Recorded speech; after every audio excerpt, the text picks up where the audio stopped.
বিসমিল্লাহির রহমানির রহিম। আমি আজ বাংলাদেশের রিজম চেঞ্জ করার জন্য, যে বঙ্গবন্ধু কন্যা শেখ হাসিনাকে ক্ষমতাচ্যুত করার জন্য যে আমেরিকান ডিপ স্টেট কাজ করেছে, সেই প্রেক্ষাপটে বঙ্গবন্ধু কন্যা শেখ হাসিনা ভারতের সবচেয়ে স্বনামধন্য পত্রিকা এবং বিশ্বেও একটি স্বনামধন্য পত্রিকা ইন্ডিয়ান এক্সপ্রেসে তিনি ভারতীয় সাংবাদিক সংগঠনের সভাপতি গৌতম লাহিড়ীর কাছে তিনি যেই সাক্ষাৎকার দিয়েছেন, সেখানেও তিনি সে কথা উল্লেখ করেছেন। সেই প্রেক্ষাপটে আমি কিভাবে বাংলাদেশের রেজিম চেঞ্জ হয়ে আওয়ামী লীগকে ক্ষমতাচ্যুত করেছে এবং দিল্লিতে যে বোমা বিস্ফোরিত হয়েছে লাল কেল্লার কাছে, এটা নিয়ে এই দক্ষিণ উপমহাদেশে বিশেষ করে বাংলাদেশ, পাকিস্তান এবং নেপালের বর্ডারে যেই ভারত যে তদারকি শুরু করেছে, সেই প্রেক্ষাপটে আমি কিছু কথা বলতে চাই। প্রথম, যে এটা দিনের আলোর মতো স্পষ্ট হয়ে গেছে যে বাংলাদেশের রিজেম চেঞ্জ, যেমন বাংলাদেশের যে সরকার পরিবর্তন করেছে, এটাতে আমেরিকান ডিপ স্টেট সরাসরি কাজ করেছে।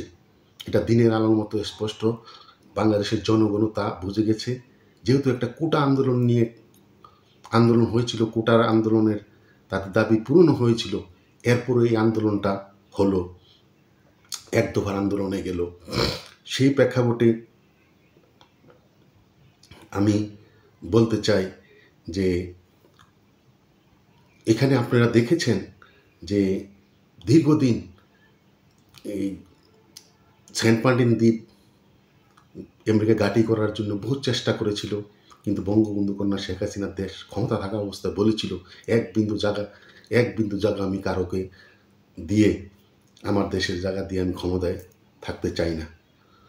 তো সেই ব্যাপারে তখন আমেরিকান ডিপ স্টেট এই পিটার হাস, সে রাষ্ট্রদূত হিসাবে রিটায়ার্ড করেছে। রিটায়ার্ড হওয়ার পর সে এখানে একটা সংগঠনে, কোনো এনজিওতে সে কাজ করেছে।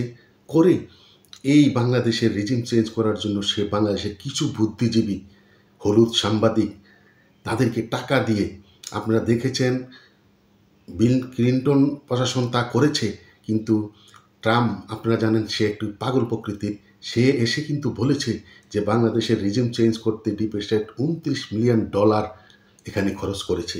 এটা দিনের আলোর মতো স্পষ্ট হয়ে গেছে।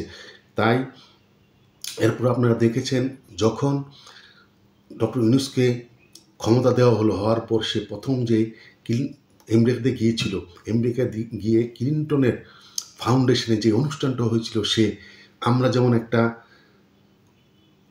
রাজনীতি করলে একটা খুশির খবর হলে আমাদের নেতার কাছে যেয়ে বলি যে এটা এভাবে হয়েছে আপনার এই, ঠিক তেমনি সে ক্লিন্টন ফাউন্ডেশনে এক অনুষ্ঠানে গিয়ে সে ওখানে বলেছে যে এই বাংলাদেশে রিজুম চেঞ্জে যে মাস্টারমাইন্ড হিসেবে কাজ করছে, সে মাহফুজ আলমকে পরিচয় করে দিয়েছে।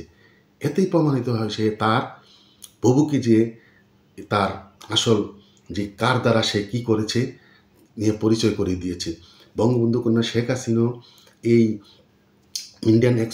দি ইন্ডিয়ান এক্সপ্রেসের সাক্ষাৎকারে কিন্তু এটা স্পষ্টভাবে বলেছে। আপনারাও দেখেছেন, সবাই বুঝতে পারেছেন যে আমেরিকান ডিপ স্টেট তা করেছে। আমেরিকান ডিপ স্টেট হলো আমেরিকার কেউ জানবো না, এমনকি সংসদও জানবো না, কিছু পাওয়ার থাকে এই একমাত্র প্রেসিডেন্ট এবং সে গোয়েন্দাদের নিয়ে, পররাষ্ট্র মন্ত্রণালয়ের গোয়েন্দাদের নিয়ে, সে প্রতিরক্ষা মন্ত্রণালয় নিয়ে, সে আলাদাভাবে যে কোনো দেশের রাষ্ট্রপতি এবং সরকার পরিবর্তন করার জন্য সে অর্থ ব্যয় করার তার অধিকার আছে, সে করে। এটাকে রিজম চেঞ্জ বলে।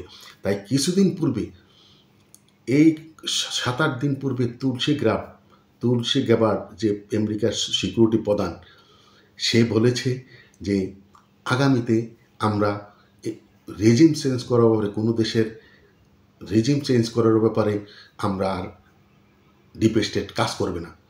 এতেই আপনারা বুঝতে পারছেন যে ঘটনাটা কিভাবে ঘটেছে।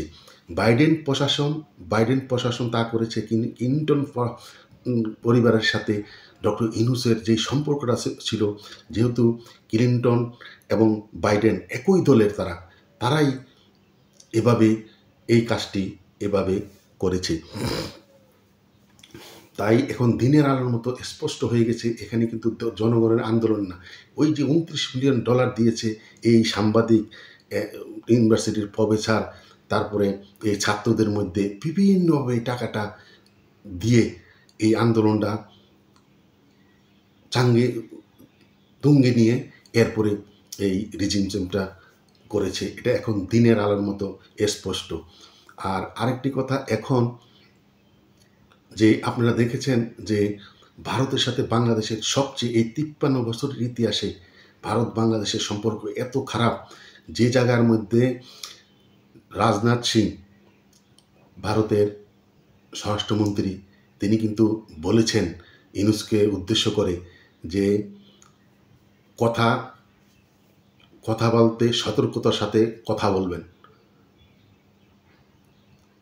কূটনীতিক ভাষায় এভাবেই বলতে হয়। আর যখন আমরা বলি এই তোর কিন্তু খবর আছে, কথাবার্তা সাবধানে কইস, এমন কিন্তু আমরা বলি, থ্রেট দেই। কিন্তু কূটনীতিক ভাষায় এক দেশ আরেক দেশে এভাবে বলে না। তারা বলে যে কথাবার্তা একটু কথাবার্তা বলার সময় সতর্কতার সাথে কথা বলা উচিত। তাই এখন আপনারা দেখেছেন দিল্লিতে গতকাল যে বোমা বিস্ফোরণ হয়েছে লালকেল্লার কাছে পার্কিংয়ের মধ্যে, এতে স্পটে 8 জন সম্ভবত মারা গিয়েছে, অনেক আহত হয়েছে। কিন্তু এটা দিনের আলোর মতো স্পষ্ট যে এটা জঙ্গিরা করেছে। তো আমি এটার প্রেক্ষিতে বলছি যে গত সকাল থেকে পরশুদিন থেকে যে ভারতের মুজাফফরাবাদে এক গাড়িতে বোমের সরঞ্জাম পাওয়া গিয়েছে। তো ওই গাড়িতে 360 কেজি বোমার সরঞ্জাম পাওয়া গেছে। এই গাড়িকে ফলো করতে গিয়ে গোয়েন্দারা তার বাসায় গিয়ে ওখানে 2900 কেজি এই যে বোম বানানোর, এক্সপ্লোসিভ বোম বানানোর জন্য যে সরঞ্জাম, সেই সরঞ্জামগুলো পেয়েছে। আরও অনেক আর্মস, অস্ত্রশস্ত্র ওখানে পেয়েছে। কিন্তু ওটা একটা ডাক্তার, মুসলমান একজন ডাক্তার, কিন্তু সে তার গাড়িতে কিভাবে এই এক্সপ্লোসিভ আসলো এটা নিয়ে তারা এখন তদন্ত করছে। কিন্তু 2900 কিলো বোম বানানোর যেই সরঞ্জাম, এটা দিয়ে বোম বানালে প্রায় একটা অনেকতলা বিল্ডিং ভেঙে দেওয়া যায় বা অনেক ক্ষয়ক্ষতি করা যায়। কিন্তু পরশুদিন এই ঘটনা করার জন্য কাশ্মীরের যেই পাকিস্তানি যেই জঙ্গি সংগঠন, এই জঙ্গি সংগঠন জয়শি মোহাম্মদ, এই পাকিস্তানের এই জঙ্গি সংগঠন, তারাই কাশ্মীরে কাজ করছে। কিন্তু এখন ভারতের গোয়েন্দারা করতে পারলো যে এই জয়শি মোহাম্মদের তারাই এই সরঞ্জামগুলা এবং এই বোমা বানানোর যে সরঞ্জামগুলা তাদের আন্ডারেই ছিল, তারাই এগুলো করেছে। তাদের বিরাট একটা পরিকল্পনা ছিল। কিন্তু আপনারা দেখেছেন পেহেলগামে এক গুলি করে ট্যুরিস্টদের মারার কারণে ভারত কিন্তু অতর্কিত হামলা করে শত শত কিলোমিটার ভিতরে পাকিস্তানের জনগণের কোনো একজন নিরীহ মানুষ মারা যায় না, জঙ্গির আস্তানায় মেরেছে। জঙ্গির আত্মীয় স্বজন, বউ বাচ্চারা সহ তারা মারা গিয়েছে, টার্গেট করে মেরেছে। কিন্তু এখন এই ঘটনায় পাকিস্তানের সাথে ভারতের আবার এমন একটি অবস্থা হতে পারে, আবার ঠিক সিঁদুরের মতো পাকিস্তান, যেহেতু পাকিস্তানের বর্ডারে, করাচির ওদিকে পাকিস্তানের বর্ডারে এখনও বিপুল পরিমাণ সৈন্য, বিমান, নৌবাহিনী ওখানে আছে, অবস্থান করছে। যে কোনো সময় আবার পাকিস্তানে, কিন্তু এবার আমি আগাম বলছি, যদি পাকিস্তানে ভারত হামলা করে তো তাদের টার্গেট থাকবে করাচি। আমি বলে দিলাম, আমার কথাগুলো যদি ঠিক হতেও পারে, না তো হতে পারে, কিন্তু এবার টার্গেট থাকবে করাচি। তারা করাচি গিয়ে হামলা করার চেষ্টা করবে। আর এদিকে বাংলাদেশের বর্ডারে এখন খুব সিকিউরিটি হয়ে গেছে, কিন্তু বাংলাদেশেও এই জঙ্গি, যেহেতু বাংলাদেশের অনেক জঙ্গি পাকিস্তানে জঙ্গিদের সাথে কাজ করছে, আপনারা দেখেছেন কিছুদিন আগে একজনের লাশ এসেছে, এরপরে বিভিন্নভাবে অনেক জঙ্গি মারা যাচ্ছে ওখানে। তা তা আবার জানা যাচ্ছে এগুলা বাংলাদেশের। তো বাংলাদেশের অনেক জঙ্গি, কিছুদিন আগে মামুনুল হক আফগানিস্তানে গিয়েছে, এটা নিয়ে অনেক সমালোচনা হয়েছে। তাই বাংলাদেশের জঙ্গিরা ওখানে আছে। আর কিছুদিন পূর্বে টঙ্গীতে একজন হুজুরকে পঞ্চগড়ে কে নিয়ে গেছে, কি হয়েছে, এগুলা নিয়ে অনেক কিছু করা। ওই হুজুরের ছেলে, মাওলানার ছেলে সরাসরি লাইভ এসে বলেছে যে এসকন এই ঘটনা ঘটিয়েছে, আমি এসকনের 100 জন সদস্যকে আমি নিজে হত্যা করব। সে এ ধরনের কথা বলেছে। এই ধরনের কারণের জন্য আর ভারতে যেই ঘটনা ঘটেছে এখন, তাই বাংলাদেশে একটা ঝুঁকির মধ্যে এসে বাংলাদেশের কিছুদিন পূর্বে বাংলাদেশের 3টি বর্ডারের পাশে, এদিক দিয়ে এই রাজশাহী, এদিক দিয়ে লালমনিরহাটের বর্ডারে দিয়ে 3টি নতুন গ্যারিসন ক্যান্টনমেন্ট স্থাপন করেছে ভারত। এবং এর মধ্যে তো ওদিকে বুড়িমারের ওই সাইডে তাদের বিরাট ক্যান্টনমেন্ট আগের থেকেই আছে। তাই এখন বাংলাদেশের যেই পরিস্থিতি, বাংলাদেশের ভারতের আর রাজনাথ সিং যে কথা বলেছে, আর ডক্টর ইউনূস রাজনাথ সিংকে যে কথা বলেছে, বাংলাদেশের যে এই 7 সিস্টার নিয়ে যে ধরনের কথা হচ্ছে, আর পাকিস্তানের যে সামরিক বাহিনীর উনি এসেছেন, নৌবাহিনীর প্রধান এসেছেন, নৌবহর এসেছে, এগুলা নিয়ে এমন একটা পরিস্থিতি সৃষ্টি হচ্ছে, আমার মনে হয় যে।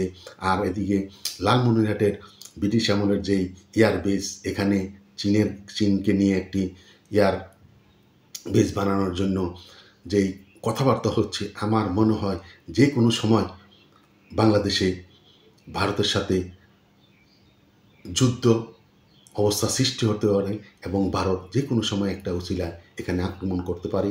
তাই আমরা যে যেখানে আছি, যেমন অবস্থা আছি, আমরা চাই না ভারতের সাথে প্রতিবেশী রাষ্ট্রের সাথে আমাদের সম্পর্ক হোক, আমরা উইন পজিশনে চলতে চাই। তাই সবাইকে সতর্ক থাকার জন্য, এবং আগামী দিনের রাজনীতি আপনার যা বুঝছি, এতে বোঝা যাচ্ছে বাংলাদেশ এক বিরাট সমস্যার দিকে যাচ্ছে। এ কথা বলে সবাই সতর্ক থাকুন।